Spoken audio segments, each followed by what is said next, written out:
Good evening, everyone. Thank you so much for coming out to greet our special guest, Steve Almond, tonight. My name is Laura Wilson, and I'm a member of the board of the Friends of the Public Library, and I'm happy to welcome you here tonight, and I'm also very grateful that Steve came. He is an old and dear friend of mine, and never ceases to entertain, so I'm so glad he can join us. I'll just read a brief bio and let you know a little bit about him if you don't know already, and to let you know he will be signing books in the reference room after, in the back room here, so you're welcome to meet him in person and get a book if you'd like.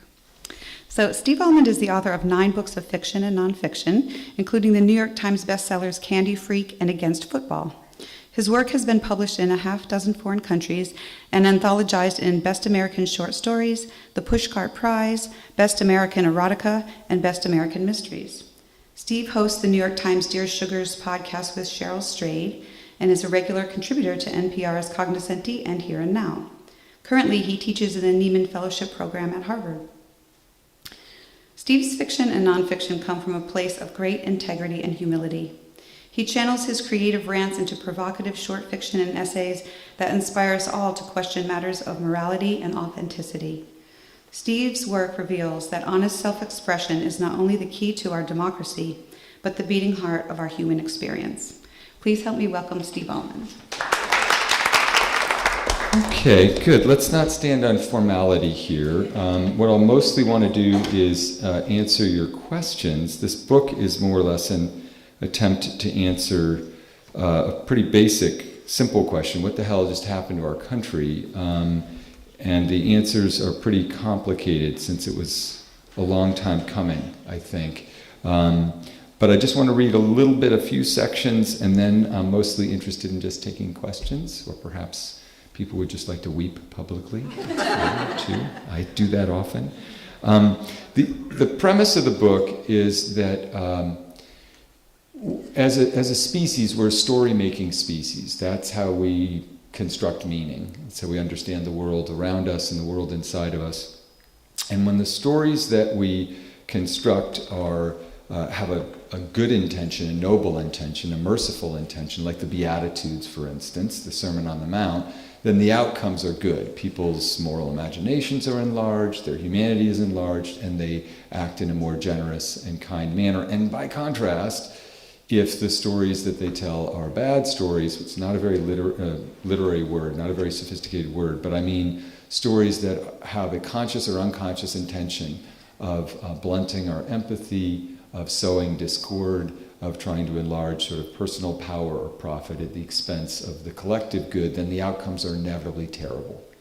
And rather than getting lost in the outcomes, which every time you open your browser, there's sort of a fresh atrocity. It makes much more sense to try to step back from history and understand the bad stories that led to those bad outcomes. So an example, one of the first examples I mentioned, the book would be like the bad story of race. This idea that was invented in the colonies, before that, but in the colonies for the American experience, that somehow there was some imaginary pigmentary alliance between Europeans with pale skin that bound the indentured servant to the plantation owner. It was a way of distracting people from people who didn't have as much money or resources from economic justice by ginning up racial resentment, creating this idea of race. And in fact, it's been an incredibly durable and useful thing for people who are interested in acquiring power.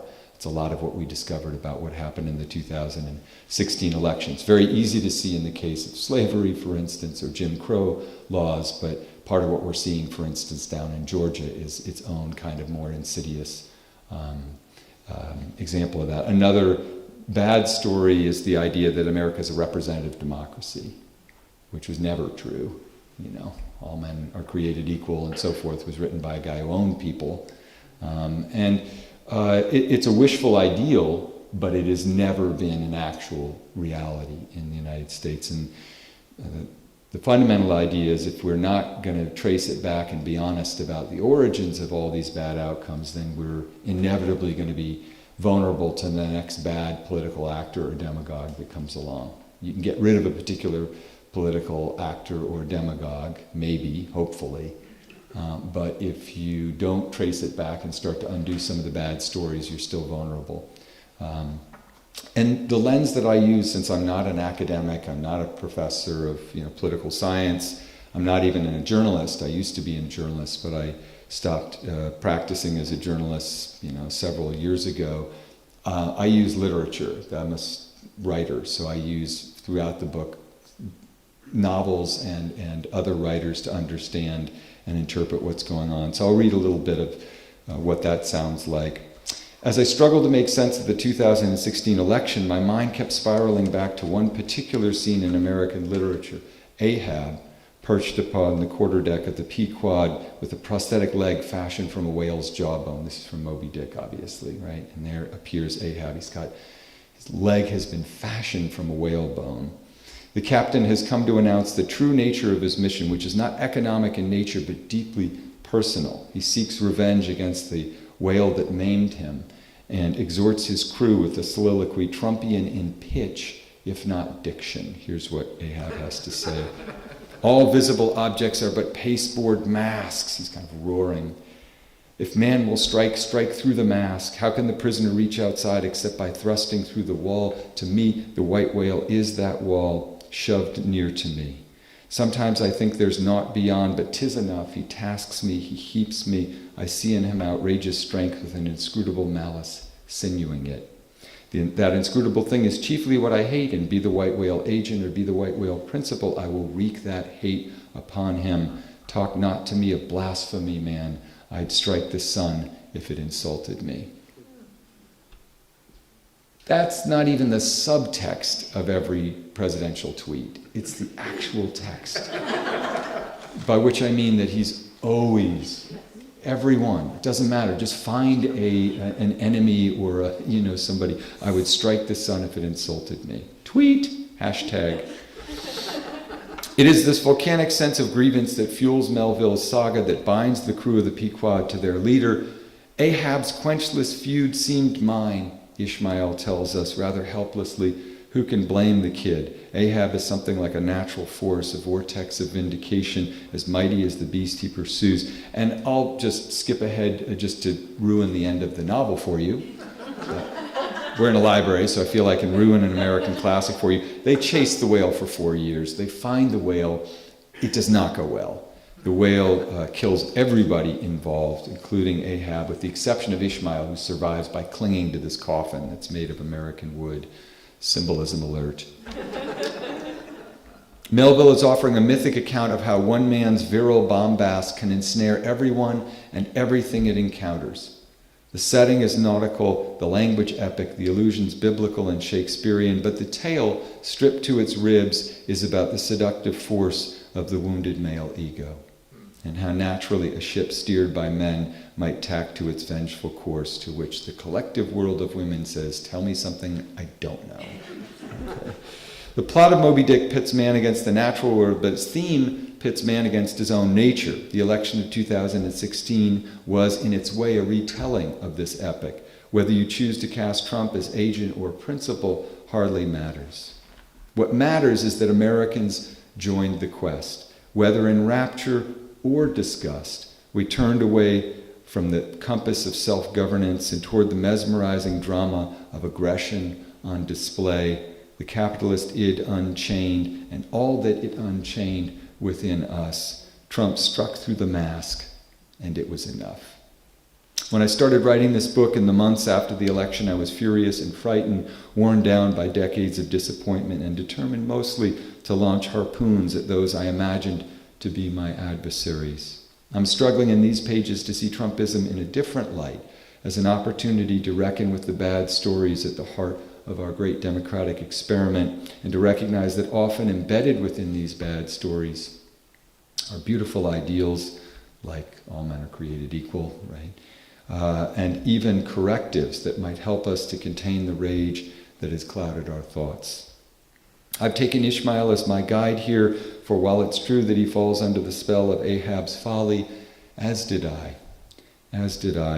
He is also its only surviving witness and chronicler, the voice left to impart whatever wisdom might be dredged from the deep. Amid the spectacle of a mad captain and his murderous quarry, we mustn't forget that Moby Dick is a parable about our national destiny in which the only bulwark against self-inflicted tyranny is the telling of the story. So I'll read just a couple of other quick sections. That one of the things that happens with books that are really of enduring values, they keep seeming smarter and smarter and more relevant. And that's what I find with a lot of the authors that whose books I talk about. It's just like, oh, they saw it. They saw their own version of it 200 years ago, 100 years ago, 50 years ago. One of the things I've tried to do in the book is to suggest that there are no such thing as bad people. I'm not a big fan of the idea that there are bad people and that all the virtue is located on one side and all the iniquity on the other.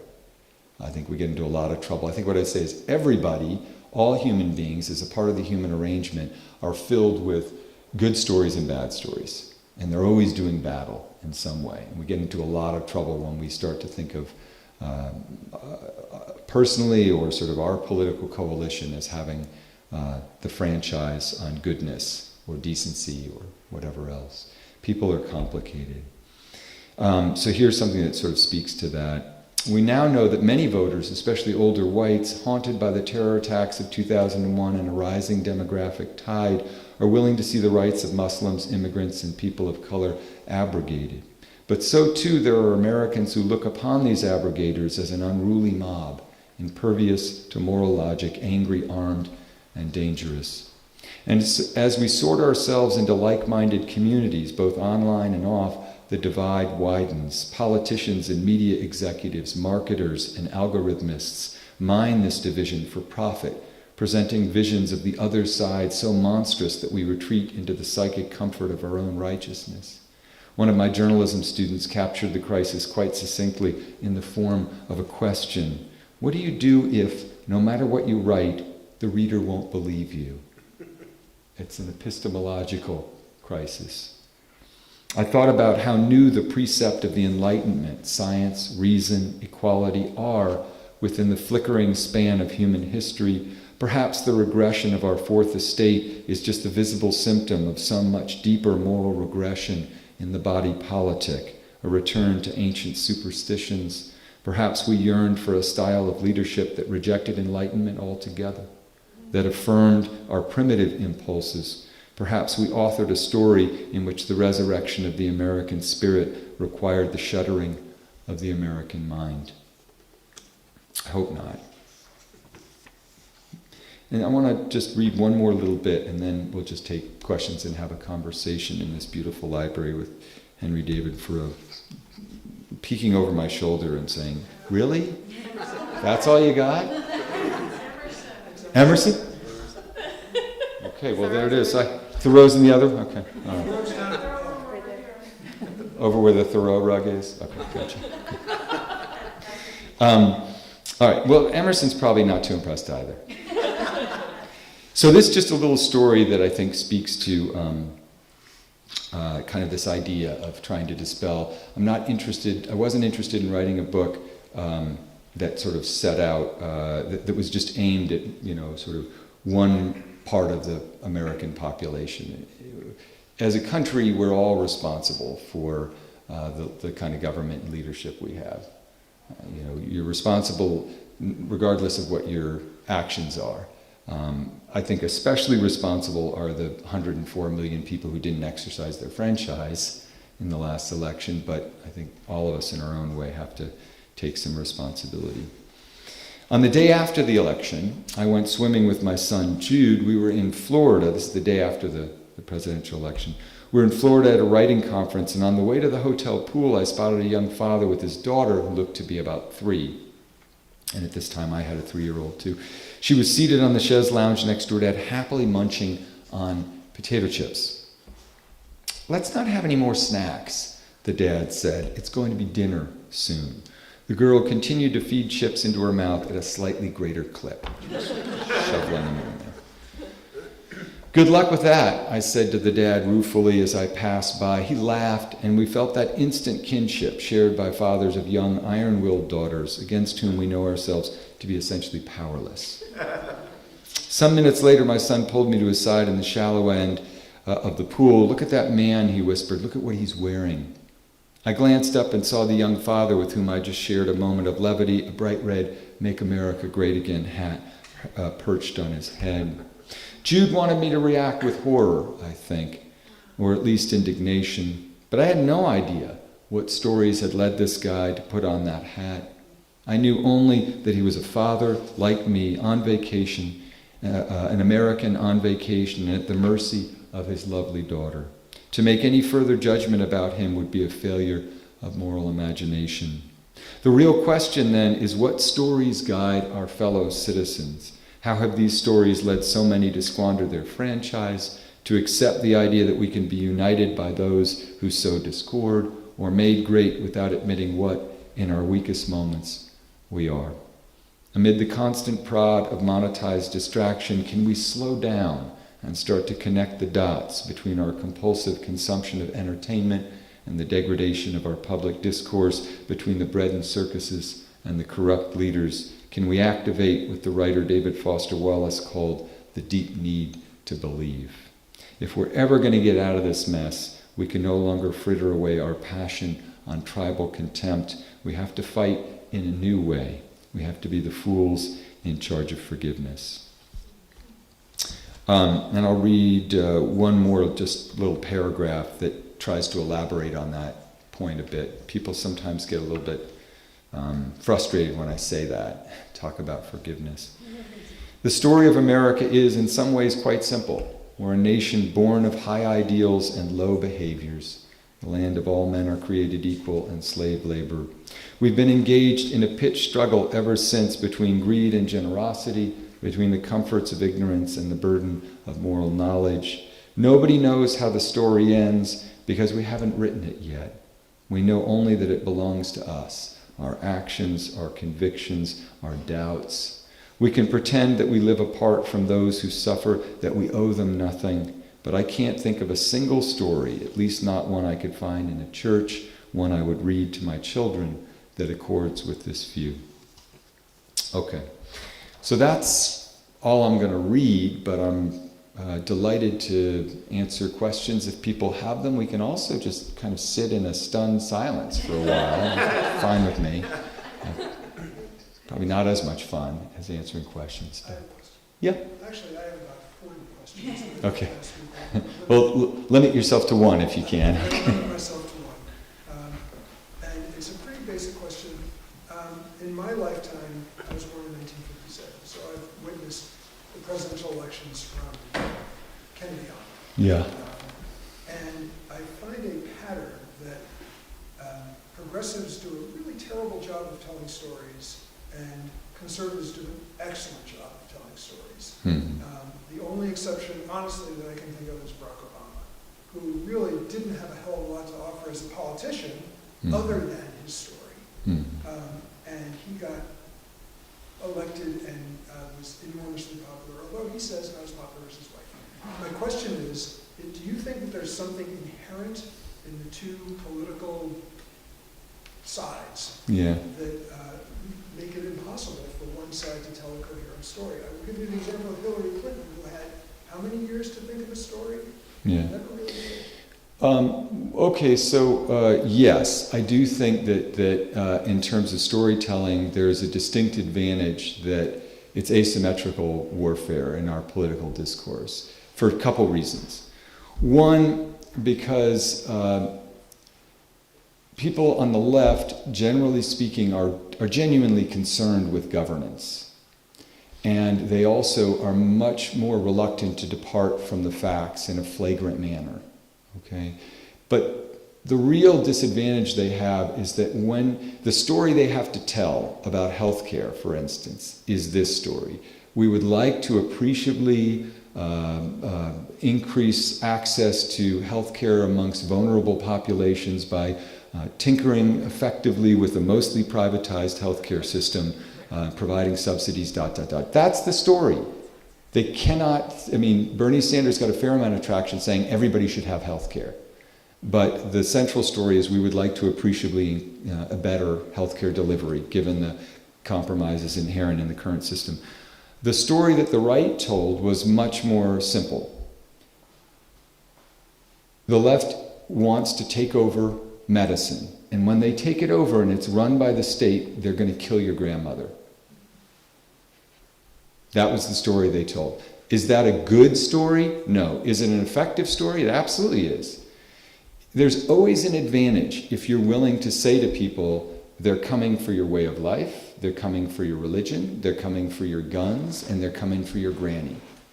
They have a structural advantage. Let me give you another example. The story of climate change. People who are political actors of good faith on the left are stuck with the story. And the story is, we've been roaring drunk on petroleum for 200 years, and the planet's thermostat has gone kaplooey. And unless we wean ourselves from our culture of convenience, we are damning our children to an apocalyptic hellscape. That's the story that is the story the left, in good faith, you have to try to tell. Here's the story that the right has to tell, the right tells. There are a bunch of snobby academics who think you're stupid, who are trying to make you feel guilty for driving your SUV so that they can get money so they can earn a bunch of money, from the government to conduct their frivolous studies. Now, I'm not asking which story is more accurate. I'm saying there is a structural advantage if you are willing to stoke people's primal negative emotions. And if you're unconcerned with having to honor any of the promises that you make about the actual task of governance. You find fault with Hillary Clinton, but it is not Hillary Clinton's fault. And I was a pretty serious Bernie Sanders supporter. I was not as enthusiastic about Hillary Clinton, although I think she was a victim of what I affectionately think of as dick lash as well as white lash, okay? So there was a lot that she was sailing into, but it's not her fault that 10% of the coverage was about policy and that 90% was about fundraising and was about horse strategies and was about scandals and insults and so forth. She tried to tell a story, and there was simply no place that if she set out a detailed set of policies, and it is not her fault that the media environment is no longer presenting elections as a contest of ideas, but as almost gladiatorial combat. There wasn't one question in the debates about climate change. So before you blame individual political actors, you have to step back and say, well, what are the kinds of stories that the right tells, and what are the kinds of stories that the left tells? Well, what kind of story could we tell that is inspiring as theirs is destructive? Like, for example, like I said, Obama got elected. John Kennedy, began the journey to the moon, which really was a military exercise, but he didn't frame it that way. He found a better way to tell that story that was inspiring. Yeah. Again, I do think that there is a way that the left could speak more forcefully in the language of values and in a more morally explicit way, and I wish they would. But I also think that a lot of what drives the discourse is the meanest thing you can say, the most combative thing you can say, the most aggressive thing you can say. And part of the effect of a bad story is that it ends up displacing better stories. Every time Trump, tweeted or insulted or did something outrageous, that became the story that everybody was responding to. I think of it as the Ahab factor. And that displaces from the public discourse any more serious discussion of the appreciable differences that the candidates had in policy, what they planned to do. It wouldn't have been very difficult for somebody in the media, or I don't think they would ever do it, but during the debates or some other, if they ever got Trump, all they had to do was say, could you talk a little bit about the 13th Amendment? Or could you describe what the role of the presidency is as outlined in the Constitution? Or could you speak to what the 19th Amendment is? And it would have just been radio silence. Do you see what I mean? It wouldn't have been very tough to actually ask him a question that revealed that he was patently unqualified to, run for dog catcher. I don't think Hillary Clinton or the left can be blamed for the kind of media environment that always is going to privilege an argument or a scandal over a substantive policy discussion.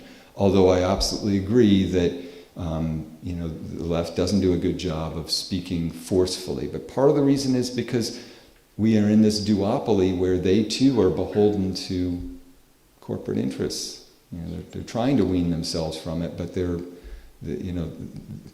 they have no hope. The larger problem is that our political system is essentially kind of the loudest voices are purchased with millions of dollars. You see it all the time, and people like Beto O'Rourke or Bernie Sanders are trying to sort of say, look, we want to be run by people, but the larger problem is why is there outside money in elections at all? Why have they become a sort of infiltrated? And that really traces back, at least in the modern era, to Watergate. Once Watergate happened, they passed a raft of campaign finance reform measures, all of which were intended to get money out of politics. And they did so fairly effectively, and they were stripped away bit by bit by the right, so that by 2016, every one of those reforms that had passed in the years after Watergate had been removed from the books. So, Plus Citizens United. Absolutely, that was one of the big decisions. Why isn't there popular outrage about corporations? Well, I think Bernie Sanders, look, at the same time that Trump was providing great entertainment, which is what it was, and juicing the ratings because he would say outrageous things that were sort of beyond the pale, and at the same time that was going on, Bernie Sanders was trying to make very basic suggestions about sort of sweeping policies that would, in a sense, redirect the conversation to economic justice and away from cultural wedge issues and racial resentment, and he did quite well. He didn't do quite well enough to get the nomination, but I do think that he galvanized a lot of genuine populist sentiment around a realization that it is the job of government not to be in alliance with a kind of corrupt set of business people, that special interests should be removed from politics, or human interest should always come first. And, I think it would have been very interesting if he had run against Trump, although I still think that if you have an inflammatory story to tell, if you're willing to go to that dark place, you're always going to get more oxygen. The oxygen in our culture is attention. And that's something that is almost cuts beneath politics in a way. It's more at the level of human nature. People, the way I put it in the book is that one of the bad stories that we're contending with is that people tend to exalt their grievances as a way of hiding from their vulnerabilities. So people ask, why would somebody vote to have their, to elect a party or a candidate who's stated that they want to cut off their health care, close a rural hospital, or end a subsidy program that allowed them to get insurance for their family, relatively cheaply. The answer is because they were more interested in other stories that were about their grievance, about some dark other hovering at the border, or immigration, or whatever it was that got them focused on what they're aggrieved about, rather than facing how much they depend on the government and need the government to act in their interest. Do you see what I mean? It's not just that. I mean, people are employed by corporations. That's the thing. That's the point about the popular outrage against corporations, is we're all beholden to them. We depend on them for our livelihood. And I think that goes back to the good story that we used to think of in terms of General Motors. What's good for General Motors is what's good for the country. Right. And I think that's not really a good story. But that's actually one of those right-sided stories that tries to be, it's like that whole supply side coming down and trickle-down theory, which is really, again, the way the right has simplified that to make something that seems like a good story, but it's actually a bad story. And so I think, how does a progressive side find a way to, and I love your idea that there's more compassion, I think, on the left and on the progressives. And that's a place where it's possible to start creating stories that are more inspiring. Yeah, again, it's hard for people's focus to stay on them. It really, I mean, think in my lifetime, we had a war on poverty. Then that lasted for several years, the Great Society programs at Johnston Institute, a war on poverty. And then it became a war on drugs when I was a teenager. And then it became a war on terror, which is a war waged against an emotion, which metastasized into two costly wars on other nations, where a lot of lives and treasure were sacrificed. And now I think we just have a war on the poor. But we did have a war on poverty, just like we had abolition and suffrage and a vigorous labor movement and the civil rights movement and the New Deal. And all of these were, I think, quite beautiful stories that said, hey, it is the role of government to protect people from corporations. We understood in the wake of the stock market crash of '29, oh, they're not looking out for us. In fact, as you know, Wall Street is inimical. Their interests are usually inimical to the interests of working people. And I think fundamentally we've kind of accepted, we've consented to the bad story that if somehow the stock market is doing well, that means Americans are doing okay, or if unemployment is low. I talk with people who are almost inevitably working 2 jobs or 3 jobs, right? They're employed, and I'm not sure that we pay enough attention to what the real sources of people's economic anxiety and anguish is, which is corporations are going to automate, they're going to move stuff overseas, they're going to do whatever is cheapest. Your iPhones are not made here. They're made by essentially what we would consider slave labor, because it's in the interest, the short-term interest of the shareholders. I do agree that lots of people work for corporations, but I don't think corporations feel any loyalty to those people. The other thing that we've lost sight of and that almost never gets mentioned, it feels almost outside the boundaries, is to point out really simple historical facts. Does anybody know what the tax rate on the highest earners in this country was under Eisenhower during when America was great, right, the post-World War II boom? What percentage? 90%. Under Kennedy, it was 75%. Turns out, if you take that money from the very wealthy, and who got very wealthy after all, inevitably because government was creating an environment where they could make all that money, building the roads and educating the workers and ... and you spread it around, the economy does great. So there are a lot of stories that I think are fraudulent stories that have just been pounded and pounded and pounded, and we kind of can't undo them in our minds. And the media, I think, generally speaking, is too lazy or too much driven by their own anxiety about how to keep relevant in a very frantic news cycle. One message that I wish the left would send is, I write about in the book, and it has to do with a speech that Teddy Roosevelt gave in 1910. This is Teddy Roosevelt, so he's, at one time was a raging imperialist. And he kind of, as he got older, he got smarter about it, and he could see what was really happening and what government's role really should be. And he really emphasized this idea. I'll read a little passage because I think every candidate on the left should be saying this all the time. He said that the founding principle of America should be equality of opportunity. You can really preserve privilege or you can expand opportunity. You can't do both at the same time. And I think politicians should be overt about that. He spoke and gave this famous speech, and this is what it sounded like. In the struggle for this great end, that is to equalize opportunity, nations rise from barbarism to civilization, and through it people press forward from one stage of enlightenment to the next. At many stages in the advance of humanity, this conflict between the men who possess more than they have earned and the men who have earned more than they possess is the central condition of progress. People should say that over and over and over again.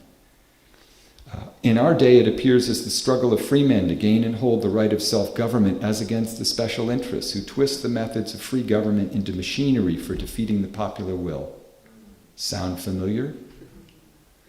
At every stage and under all circumstances, the essence of the struggle is to equalize opportunity, destroy privilege, and to give to the life and citizenship of every individual the highest possible value both to himself and to the Commonwealth. That is nothing new. All I ask for in civil life is what you fought for in the Civil War. I would be happy if candidates on the left spoke very bluntly in this manner. And I think they try to sometimes, but it's very tough in a media environment that is unable to talk in serious moral terms. It all devolves into an argument, a brawl that kind of aggregates attention for the sponsors, and I think we're partly responsible for that. If you watch pundits brawling on TV rather than turning away from that, then that's what you're going to continue to see. You're not going to see experts with some historical background or journalists who have a level of expertise and can speak to the complexity and nuance of these issues in the larger historical context. You're just going to see political operatives barking at each other. Our fourth estate is a for-profit industry at this point. And I think one of the long chapters in the book is about the Fairness Doctrine, which was the government's last gasp effort to regulate media, and sort of answers the question, why did we throw open the gauntlet to bad stories? Why did we not only allow them to exist in our fourth estate, but why did we create the opportunity for tremendous money to be made off of ginning up fear and retailing hate and scaring people to death? The answer is, well, we stopped regulating media. There was a time in which the government was smart enough to say, geez, wow, these tools, radio and TV later and the internet, are really powerful. If they're not regulated, they could become founts of propaganda that inject into the national bloodstream unbelievable amounts of propaganda. And that will degrade the public discourse. There won't be any discussion of policy. People won't understand what the nature of the government's function is, how various political actors are either honoring or not honoring the promises they made. They won't be able to get any of it. They'll just be told who to hate, not what to wish for. And when the Fairness Doctrine was repealed, the rise of right-wing talk radio and all the rest.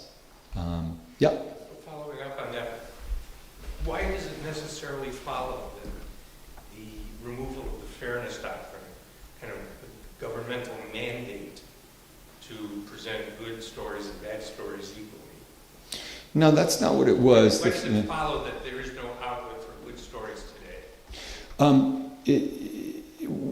It's not exactly that. It's that they didn't say, what they said is that that media has a responsibility to discuss issues of public importance, controversial issues, and to present all reasonable shades of opinion.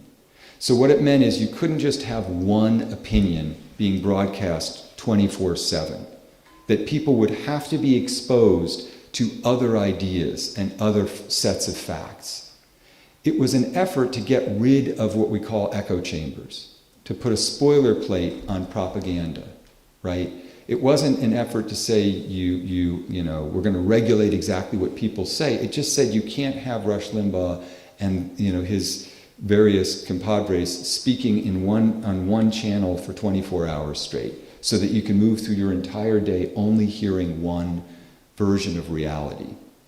And when the danger of that, of course, is that people start to believe in a very different reality that's completely divorced from a factual reality. It's very powerful and persuasive emotionally and psychologically, but it's unmoored from any set of facts.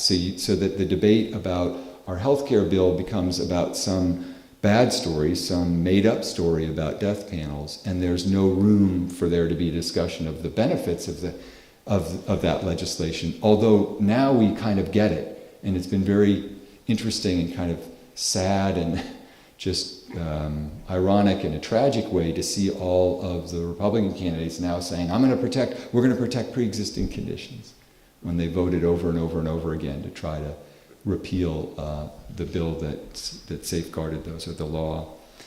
But the Fairness Doctrine wasn't a panacea, and it did not address that more fundamental problem, which is it is a very easy way to get people to listen up, to tell them to be frightened, to raise the stakes, to put it in literary terms. If you want to get the reader really involved, tell them that the stakes are incredibly high and they're in danger, and tell them who they're in danger from.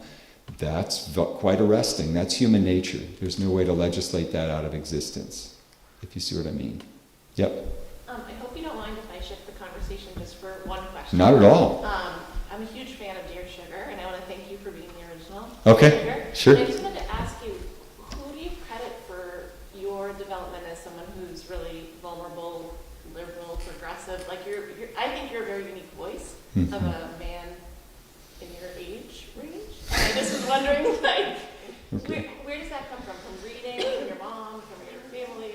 Yeah, actually write about it in the book. I mean, you know, we're kind of we move out into the world, I think, largely on the basis of how our family operates. So when I was a kid, and my brothers and I were growing up, my parents had both been a part of the civil rights movement.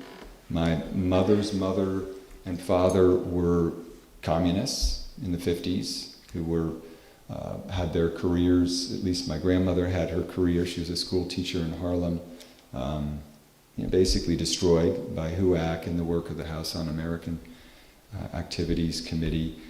My mom was an early civil rights activist. My dad also was an anti-war activist, and both of them were involved in the counterculture, which was an understandable mistrust of the government, in a sense. Those were the people who raised me, and they were also readers, and they were psychiatrists and then psychoanalysts, so they were interested in the inner life. And I got lucky. I was born on third base. And it's tough because maybe even halfway home, if you know what I mean. And it's tough for people to admit that.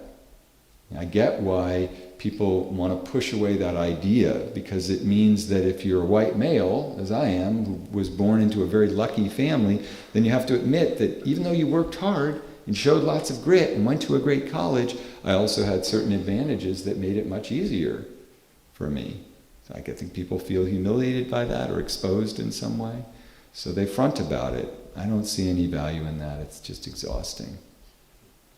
It's just a false way of living. I'm under no illusions. I was very lucky. And the only thing you could try to do, which I tried to do in Bad Stories and maybe in other ways in Dear Sugar and so forth, is to,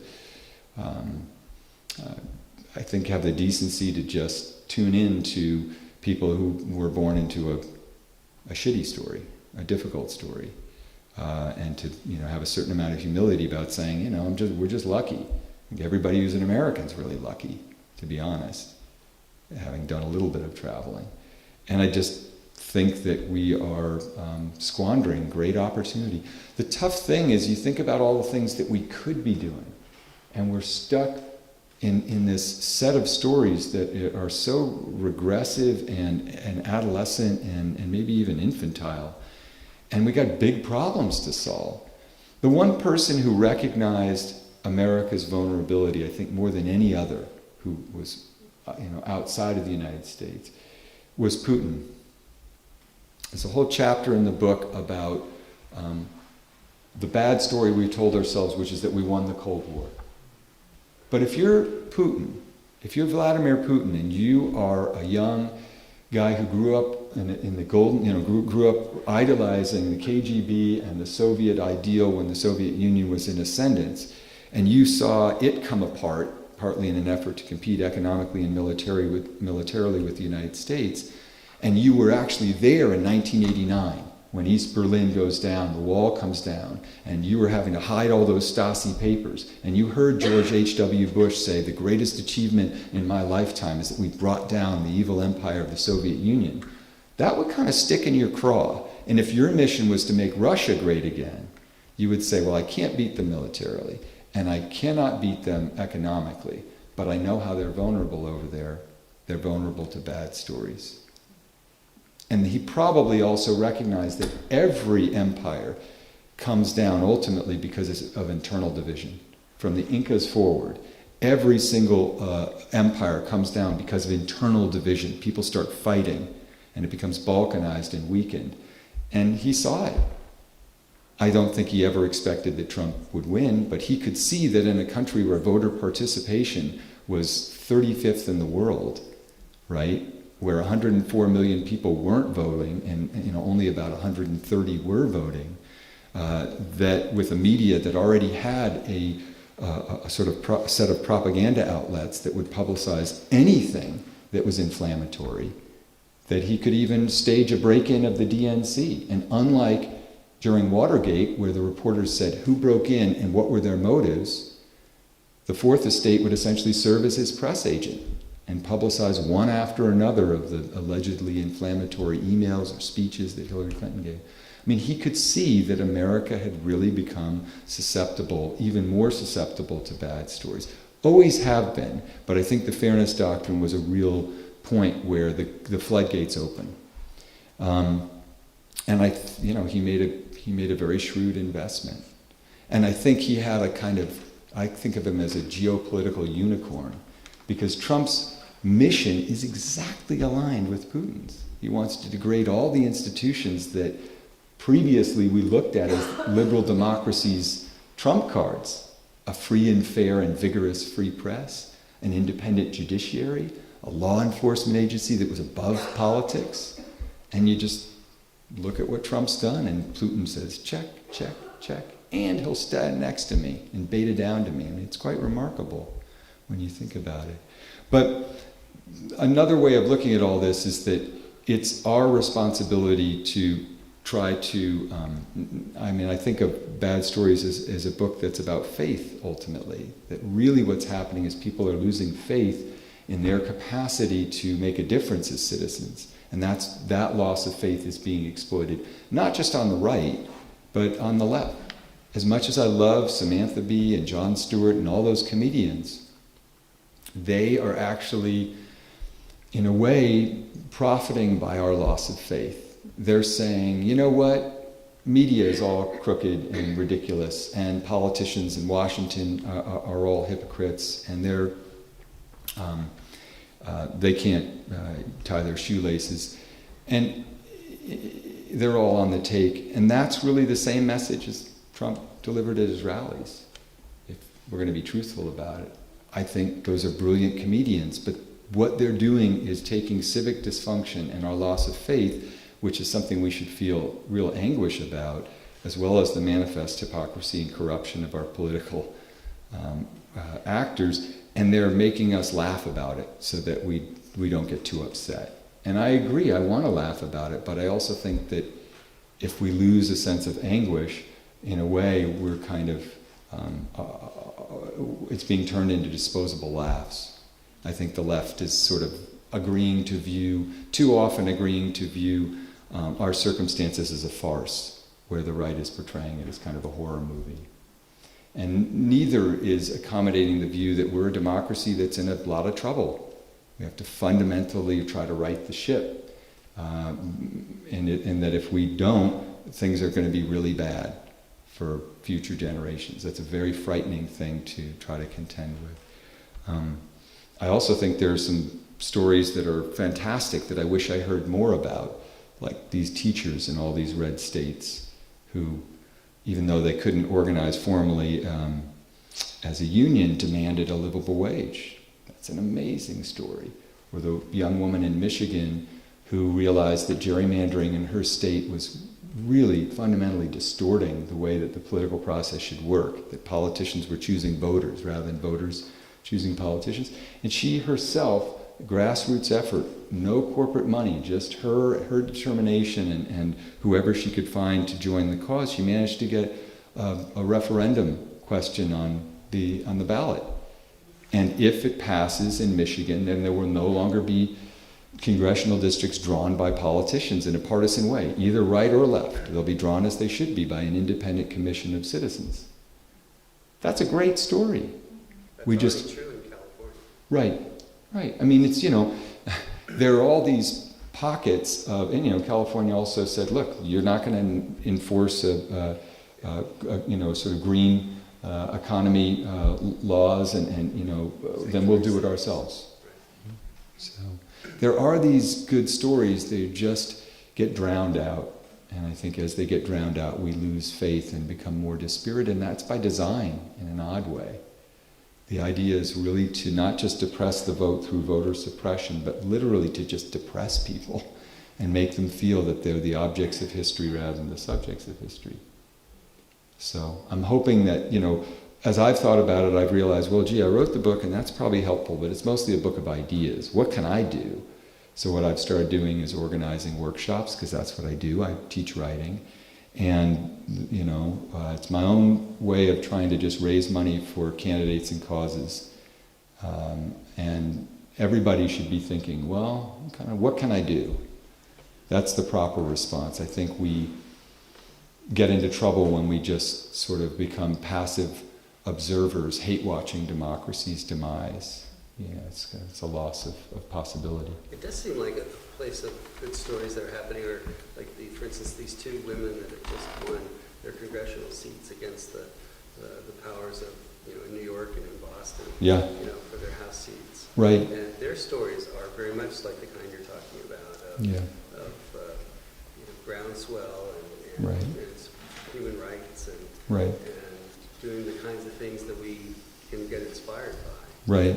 And they're being pretty vocal about it. So that's coming up in the national Right. context. But Yeah.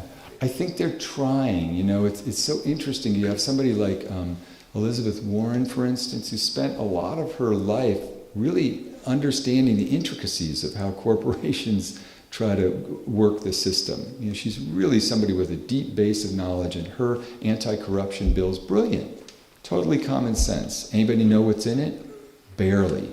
Again, does she not have a vision? She has a clear vision. The question is whether she can get it out.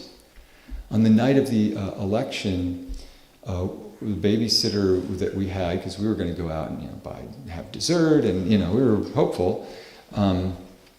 And she was a young woman who was a medical student, and I said, "Gee, did you vote?" And she said, "Oh, well, yeah,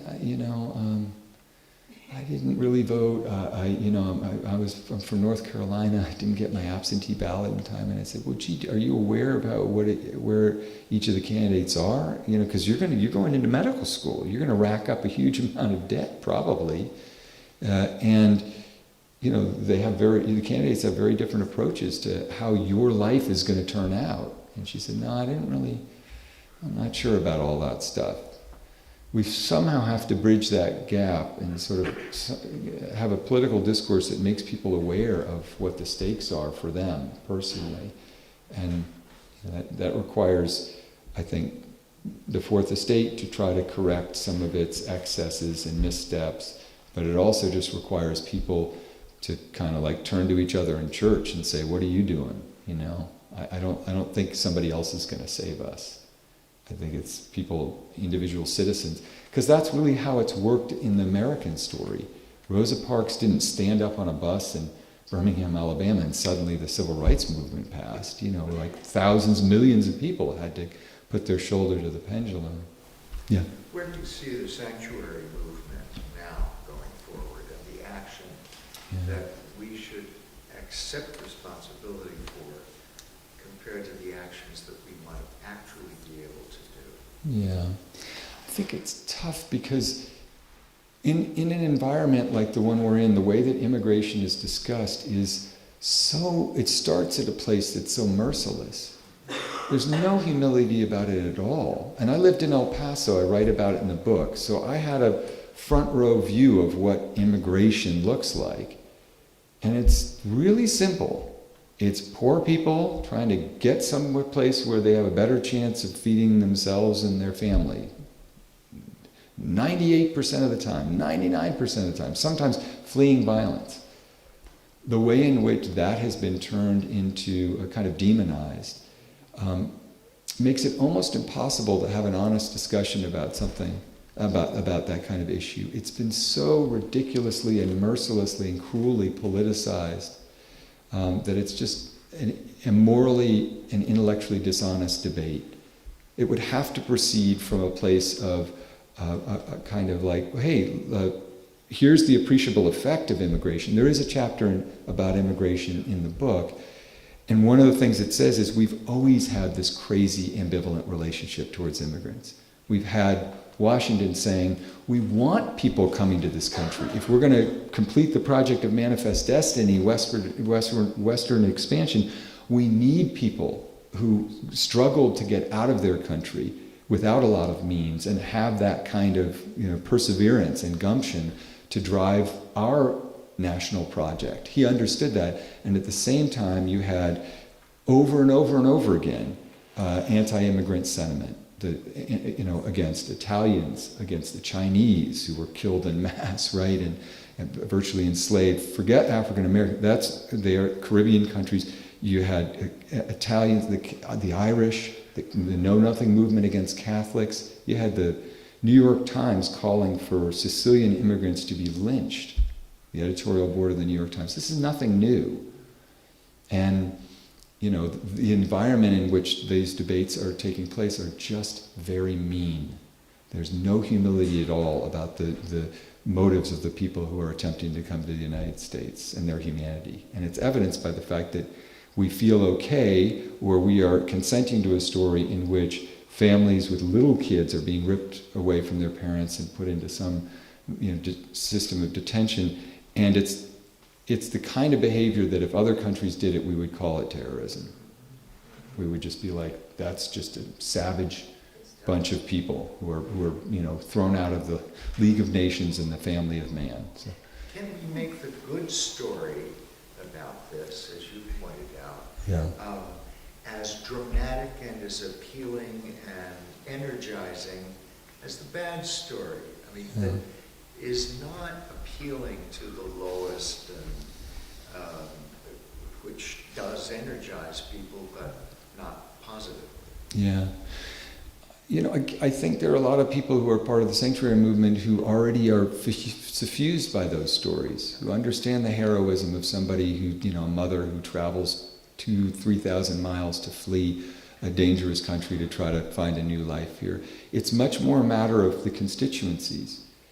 And this is why I think about a lot, why I'm trying to be very active in anticipation of the midterms, because the right, in a sense, even though I think that they each are constructing for themselves a very different story. They don't say, oh, I'm a mean racist and I hate people and that's why, and there's nobody saying that about themselves. We're all the heroes of our own story. They're, building a case that's about law and order, that's about, sort of privileging simple punitive solutions to big complicated problems. We're all, that's the authoritarian mindset, but they're constructing a set of stories, and I think they're going to just do that based on the media that they follow and have been listening to and their belief system. You can't do anything about it. I don't think you're going to convince that person to behave differently. You're certainly not going to do that by shaming them, which is the place from which most conversations between the left and right begin. Trump has figured that out.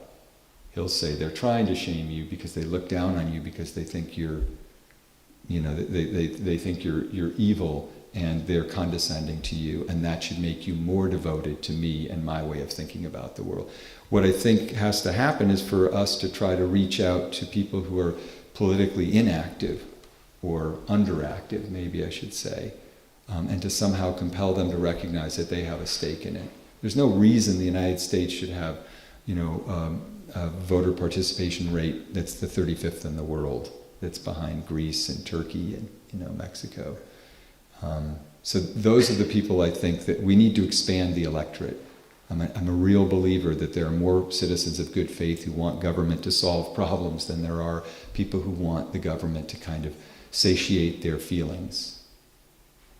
But they aren't being reached necessarily. Just a couple more and then we should probably, shut it down. To that end, with the anecdote about your babysitter, do you think another podcast could be a helpful way to kind of spread this conversation? Because I know that your cohort, using podcasts in a way that is helpful and educational. Yeah. Well, I think there are a number of really smart podcasts. Gaslight Nation, Sarah Kenzier's podcast is really interesting. Pod Save America, I think it's a little flashy, but they basically have their hearts in the right place. And I think people are doing that work.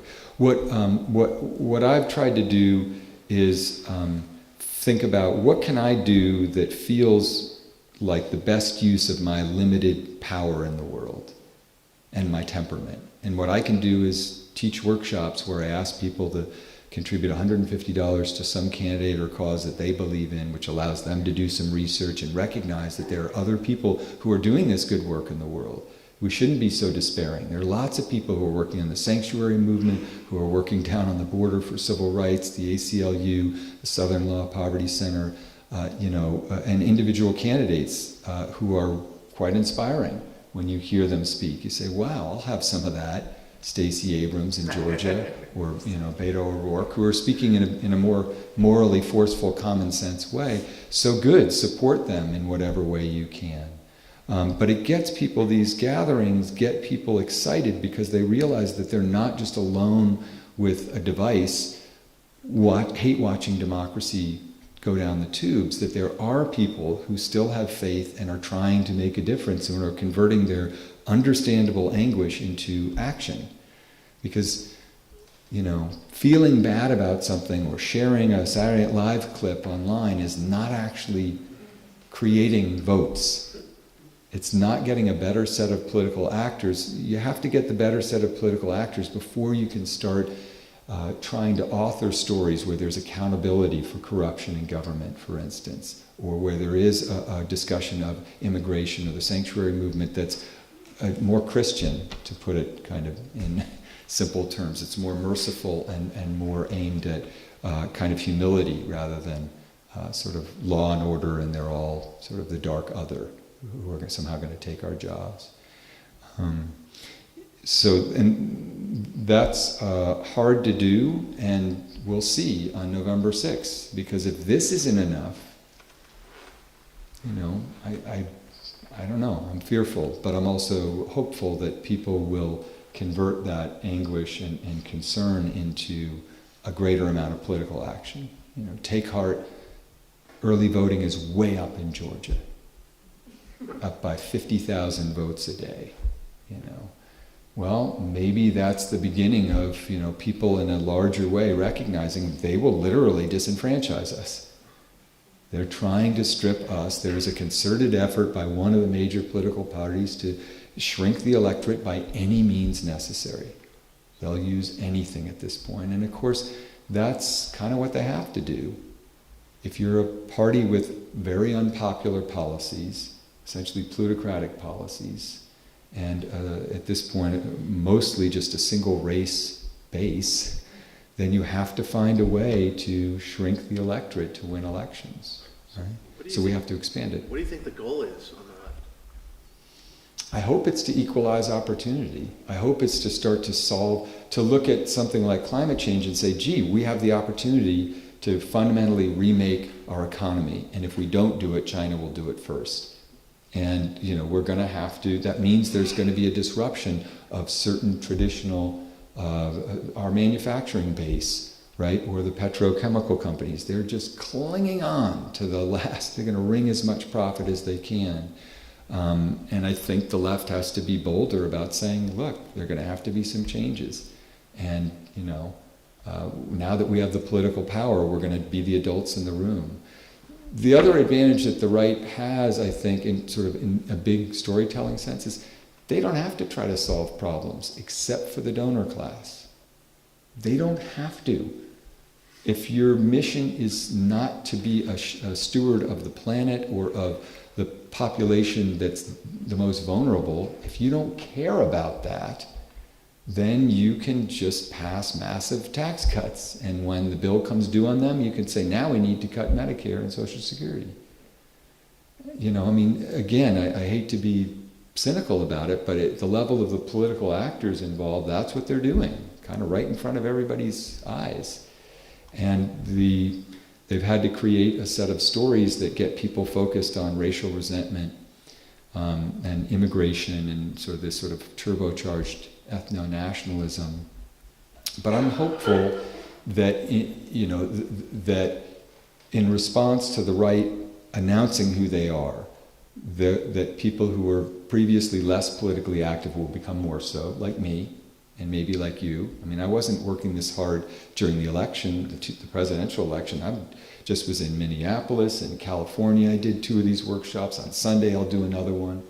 You know, so I'm like, I got a bunch of kids. I can't mess around. And I'm hoping that I'm sort of going on the faith that if I'm doing that, that means other people are doing it too.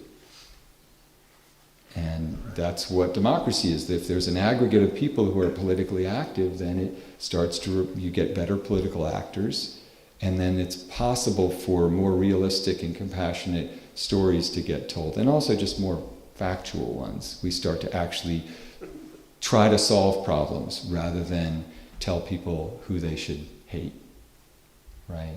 But if you don't, then that's what we've had for the past 2 years. It's exhausting. I don't have to tell you, it's just exhausting to see government be so single-minded in its devotion to corruption. Any one of these would have been unthinkable. Any one of the controversies or evidences of corruption, if Fox News had gotten a hold of Obama's Secretary of the Interior doing this, or any other secretary, it would have been the only thing on the air, for months. And it's just another day at the office. Right. Trump wants to make sure there's not a hotel competing with his hotel, so he just moves it off to another. You just sort of go, really? It's almost dizzying. But that's what democracy is. If you win an election, then you have the power to behave that way, and the only thing that's going to stop you is other political actors. So we'll see. Okay, well listen, I'm happy to sign books if people want to grab them, and thank you guys for coming out. I hope that you'll, be inspired. Wherever you are politically, I want everybody to be politically active. That's like the best outcome possible, and that's sort of what Bad Stories is predicated on, trying to get people to. So, thank you guys.